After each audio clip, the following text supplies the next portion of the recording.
وانا بقلب في التلفزيون كده لما تلاقي الحاج اتفرج على مسلسل ولا حاجه، بلاقي في حاجه مشتركه في كل المسلسلات. لازم بيبقى في واحد كده بيتضايق. انت عبيط يا ابني، انا بصرف عليك وبعمل كل ده عشانك وعشان امك. لا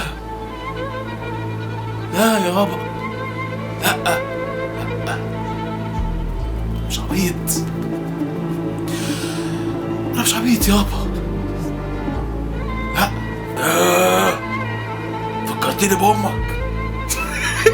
في كده في بحس ان الممثل بيعمل كل الادوار نفس الدور، فاهم؟ حتى يعني مثلا ايه زي نور الشريف، يا ابني يالا يالا، ولا مثلا زي حاجه زي حسن حسني. فكرتني ب40 سنة ورا. فكرتني ب52 سنة ورا. نفس كل برضه نفس الرياكشنات. ليه يا اخوانا كده؟ حاولوا تطوروا شويه في الموضوع. لا لا واحده كفايه. ولازم يتكلموا ايه؟ ولازم دايما واحد يقف قدام المرايه وواحد تاني بيتكلموا من وراه. ليه ما اتكلموا وش يعني؟ ليه لازم عمري مثلا ما الف كده ايه ولا الواحد بيلف ويتكلم وراه؟ من البدايه اكتر في اسلوب المساحه الشاسعه ما بين الجمله والجمله، اللي هو ايه؟ انت ازيك النهارده؟